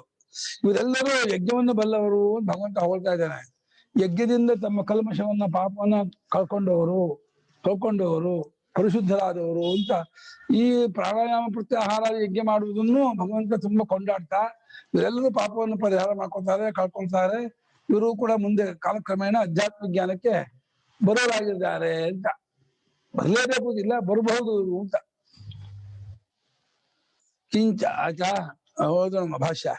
ಕಿಂಚ ಅಪರೇ ನಿಯತಾಹಾರಾಹ ನಿಯತಃ ಪರಿಮಿತಃ ಆಹಾರಃ ಯೇಷಾಂತೆ ನಿಯತಾಹಾರಾಹ ಸಂತಃ ಪ್ರಾಣಾನ್ ವಾಯುಭೇದಾನ್ ಪ್ರಾಣೇಶಿವ ಜುಹ್ರತಿ. ಆಹಾರವುಳ್ಳವರಾಗಿ ಆಗಿದ್ಕೊಂಡು ವಾಯುಭೇದಾನ್ ಪ್ರಾಣೇಶೇ ಜುಹ್ರತಿ. ವಾಯುಭೇದಗಳನ್ನ ಪ್ರಾಣಾಪಾನ ವಾಯುಭೇದಗಳು, ಅವುಗಳನ್ನ ಪ್ರಾಣವನ್ನು ಅಪಾನ ಅಪಾನ ವ್ಯಾನ ವ್ಯಾನ ಈ ರೀತಿ ಹೋಮ ಮಾಡ್ತಾ ಹೋಗ್ತಾರೆ. ಅದು ಯಸ್ಯ ವಾಯೋ ಜಯ ಕ್ರಿಯತೆ ಇತರಾನ್ ವಾಯುಭೇದಾನ್ ತಸ್ಮಿನ್ ಜುಹ್ವತಿ. ಯಾವ ಯಾವ ವಾಯುಭೇದವನ್ನು ಗೆದ್ಕೊಳ್ತಾರೋ ಅದನ್ನ ಮುಂದೆ ಹೋಮ ಮಾಡ್ಕೊಂಡು ಹೋಗ್ತಾರೆ. ಪ್ರಾಣ ಗೆದ್ಕೊಂಡ್ರೆ ಪ್ರಾಣವನ್ನು ಅಪಾನ ಹೋಮ ಮಾಡ್ತಾರೆ, ಪ್ರಾಣಾಪಾನ ಗೆದ್ಕೊಂಡ್ರೆ ಎರಡನ್ನೂ ವ್ಯಾನದ ಹೋಮ ಮಾಡ್ತಾರೆ, ಅಳಗಿಸ್ಕೊಳ್ತಾರೆ. ಆ ವೃತ್ತಿಯಲ್ಲೇ ಇರ್ತಾರೆ, ರಸ ಮಾಡ್ಬೇಕು. ಯಾವ ಯಾವ ವಾಯುವಿನ ಜಯವನ್ನು ಮಾಡಿಕೊಳ್ಳುತ್ತಾರೋ ಅವುಗಳಲ್ಲಿ ಉಳಿದ ವಾಯುಭೇದವನ್ನೆಲ್ಲ ಅವರು ಹೋಮ ಮಾಡ್ತಾ ಇರ್ತಾರೆ ಅಂತ ಅರ್ಥ. ಸತ್ತತೆ ಪ್ರವಿಷ್ಟ ಇವ ಭವಂತಿ. ಸಮಾನದಲ್ಲಿ ಪ್ರಾಣಾಪಾನ ವ್ಯಾನೋದಾನ ಅಷ್ಟು ಕೂಡ ಅಡಿದಂಗೆ ಕಾಣುತ್ತೆ ಅವರಿಗೆ. ಸಮಾನ ವೃತ್ತಿಯಲ್ಲಿ ನಿಲ್ಲಿಸ್ಕೊಂಡ್ಬಿಡ್ತಾರೆ. ಸಮಾನ ವೃತ್ತಿ ನಿಲ್ಲಿಸ್ಕೊಂಡ್ಬಿಟ್ಟು ಪ್ರಾಣಾಪಾನ ವ್ಯಾನೋದಾನ ಏನಾಯ್ತು ಅಂದ್ರೆ ಸಮಾನದಲ್ಲಿ ಅಡಕವಾಗಿ ಸುಮ್ಮನೆ ನಿಂತು ಬಿಡ್ತಾರೆ. ಅದೊಂದು ಅಭ್ಯಾಸ ಕ್ರಮದಿಂದ ಮಾಡಿಕೊಳ್ಳುವಂತಹ ಒಂದು ಇದು ವಿಶೇಷ. ಅದು ಹೇಗ್ ಮಾಡ್ತಾರೆ ಅಂತ ಅವರನ್ನೇ ಕೇಳ್ಬೇಕು. ಅಪಾನದಲ್ಲಿ ಹೇಗೆ ನಿಲ್ಲಿಸ್ತಾರೆ, ವ್ಯಾನದಲ್ಲಿ ಹೇಗೆ ನಿಲ್ಸ್ಕೊಳ್ತಾರೆ, ನಾವು ಅದನ್ನ ಮಾಡಿದವರಲ್ಲ, ಅದನ್ನ ನಮ್ಗೆ ಗೊತ್ತಾಗೋದು ಇಲ್ಲ. ಏತತ್ತ ಪ್ರವಿಷ್ಟಾಯ ಬಂದೆ ಸರ್ವೇಪಿ ಏತೆ ಯಜ್ಞವಿಧ ಯಜ್ಞಕ್ಷಪಿತ ಕಲ್ಮಷಾಃ ಯಜ್ಞೈಃ ಯಥೋಕ್ತೈಃ ಕ್ಷಪಿತಃ ನಾಶಿತಃ ಕಲ್ಮಷಃ ಯೇಷಾಂತೆ ಯಜ್ಞಕ್ಷಪಿತ ಕಲ್ಮಷಾಃ. ಇವರೆಲ್ಲರೂ ಯಜ್ಞವನ್ನು ಬಲ್ಲವರು ಮತ್ತು ಯಜ್ಞದಿಂದ ತಮ್ಮ ಪಾಪವನ್ನು ಕಳ್ಕೊಂಡವರು. ಇದುವರೆಗೆ ಹೇಳಿದ್ದಾದ ಯಜ್ಞಗಳಿಂದ ಅನುಷ್ಠಾನ ಮಾಡ್ತಾ ತನ್ನ ಪಾಪವನ್ನು ತೊಳ್ಕೊಂಡಿರ್ತಾರೆ, ಅಂತರ್ಮುಖತೆ ಬೆಳೆಸ್ಕೊಂಡಿರ್ತಾರೆ, ಇಂದ್ರಿಯ ಚಾಂಚಲ್ಯತೆಯನ್ನು ತಪ್ಪಿಸ್ಕೊಂಡಿರ್ತಾರೆ.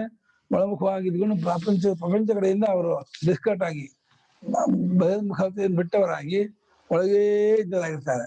ಅದನ್ನು ಆತ್ಮವಿಚಾರಕ್ಕೆ ಅವನು ಕೈ ಹಾಕಿರಲ್ಲ. ಸದ್ಯಕ್ಕೆ ಈ ಇಂದ್ರಿಯ ನಿಗ್ರಹ ಮಾಡ್ಕೊಂಡು ಪ್ರಾಣಾಪಾನ ಕಂಟ್ರೋಲ್ ಮಾಡ್ಕೊಂಡು ಅಲ್ಲೇ ಹರಿಸ್ಕೊಂಡು ಇರ್ತಾರೆ. ಇವರನ್ನು ಭಗವಂತ ಯಜ್ಞದಿಂದ ಪಾಪವನ್ನು ಕಳ್ಕೊಂಡವರು, ಕಲ್ಮಶವನ್ನೆಲ್ಲ ತೊಳ್ಕೊಂಡವರು ಎಂಬುದಾಗಿ ಪ್ರಶಂಸೆ ಮಾಡ್ತಾ ಇದ್ದಾನೆ, ಹೊಗಳ್ತಾ ಇದ್ದಾನೆ. ಅವರೆಲ್ಲ ಪುಣ್ಯಾತ್ಮರು ಅಂತ ಹೊಗಳ್ತಾ ಯಜ್ಞಶಿಷ್ಟಾಮೃತ ಭುಜ ನಾಳೆ ಹೇಳೋಣ. ಏನ್ ಯಥೋಕ್ತಾನ ಯಜ್ಞ ನಿರ್ವರ್ತ್ಯ.